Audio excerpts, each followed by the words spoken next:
Hey, we're back here on Inside the Vandals, joined by at-home men's basketball coach Don Verlin. And Coach, 2 home games coming up here, Sacramento State and Portland State. But with 11 games left in conference play, 7 of those games are going to be at home for you guys. You guys are coming off of 5 of 7 on the road, and you're 4-3.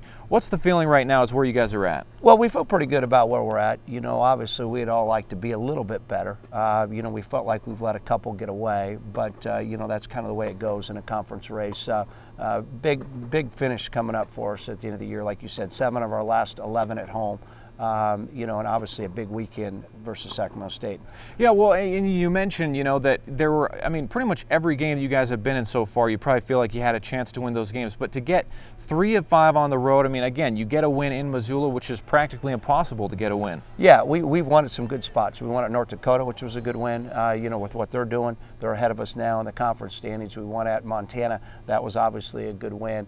But, what we've talked about all along is you got to take care of your home court. None bigger than this weekend.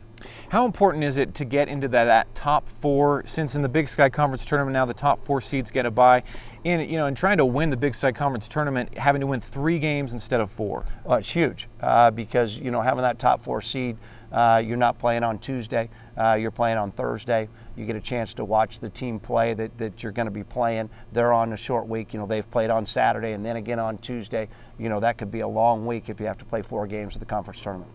Sacramento State up first for you guys here on this court. What do they do well? Well, they're a very well-coached team. Brian's done a good job. They were very, very good last year. They've lost some key people from last year. But the one thing that Sacramento State's going to do is they're going to be physical. They're going to be physical. They're going to play hard, and they're going to make the game ugly. They're going to press you. They're going to trap you.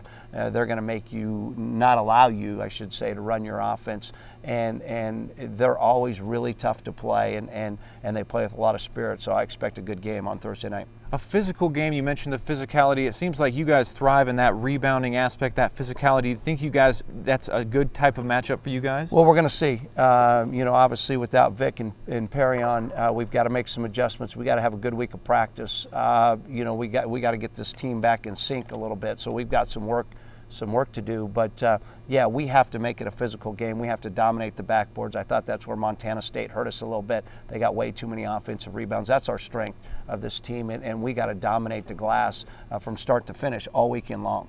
Sacramento State, at least looking at the numbers for them, they seem balanced. 6 guys averaging 8 points or more a game. What's the challenge when defending a team where you have multiple guys who can score? Well, it's trying to figure out what to take away, and with Sacramento State, they've got a number of guys you have to limit, and they've got a number of good players, and so what we got to do is get our game plan in order and then execute our game plan just like everybody else. But we got to limit them. They're scoring a lot of points. We got to make sure this is a 60-point ball game.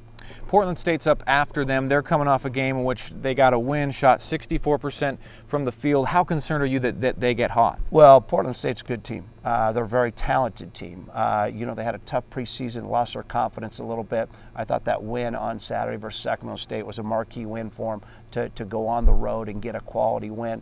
I haven't gotten into Portland State as much as I probably should at this point, but I know they're a good basketball team. Tyler's had a good program ever since he's been there, and so we expect a tough game on Saturday as well.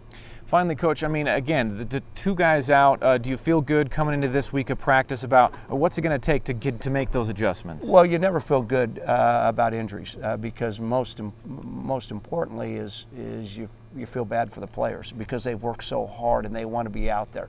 But you can't dwell on that. You got to go on to the next thing, and what we've got to make sure we do is come out with the energy and emotion and the confidence to play in both these games. And so that's going to be our focus all week is get the team that we have ready to play.